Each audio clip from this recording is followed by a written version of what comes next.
பயப்படாதே என்று சொன்ன சம்பவங்கள்.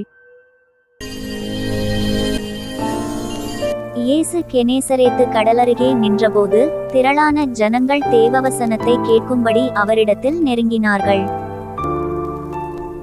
அப்பொழுது கடற்கரையிலே நின்ற 2 படவுகளை கண்டார். மீன்பிடிக்கிறவர்கள் அவைகளை விட்டிறங்கி வலைகளை அலசிக் கொண்டிருந்தார்கள். அப்பொழுது அந்த படவுகளில் ஒன்றில் ஏறினார். அது சீமோனுடையதாயிருந்தது. அதை கரையிலிருந்து சற்றே தள்ளும்படி அவனை கேட்டுக்கொண்டு அந்த படவில் உட்கார்ந்து ஜனங்களுக்கு போதகம் பண்ணினார். அவர் போதகம் பண்ணி முடித்த பின்பு சீமோனை நோக்கி, ஆழத்திலே தள்ளிக்கொண்டு போய் மீன்பிடிக்கும்படி உங்கள் வலைகளை போடுங்கள் என்றார். அதற்கு சீமோன், ஐயரே, இரா முழுவதும் நாங்கள் பிரயாசப்பட்டும் ஒன்றும் அகப்படவில்லை. ஆகிலும் உம்முடைய வார்த்தையின்படியே வலையை போடுகிறேன் என்றான். அந்தபடியே அவர்கள் செய்து தங்கள் வலை கிழிந்து போகத்தக்கதாக மிகுதியான மீன்களை பிடித்தார்கள்.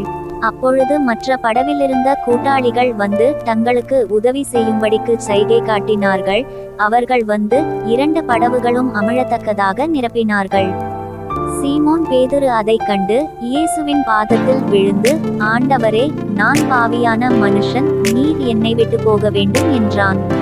அவர்கள் திரளான மீன்களை பிடித்தது நிமித்தம் அவனுக்கும் அவனோடு கூட இருந்த யாவருக்கும் பிரமிப்புண்டானபடியினால் அப்படி சொன்னான். சீமோனுக்கு கூட்டாளிகளான செபெதேயுவின் குமாரராகிய யாக்கோபும் யோவானும் அந்தபடியே பிரமித்தார்கள. அப்பொழுது இயேசு சீமோனை நோக்கி, பயப்படாதே, இது முதல் நீ மனுஷரை பிடிக்கிறவனாயிருப்பாய் என்றார். அவர்கள் படவுகளை கரையிலே கொண்டு போய் நிறுத்தி எல்லாவற்றையும் விட்டு அவருக்கு பின் சென்றார்கள். ஆம், இயேசு அற்புதங்களை செய்கிறவர், வல்லமையுள்ளவர், தேவகுமாரன், நம்மை ரட்சிக்க வந்தவர்.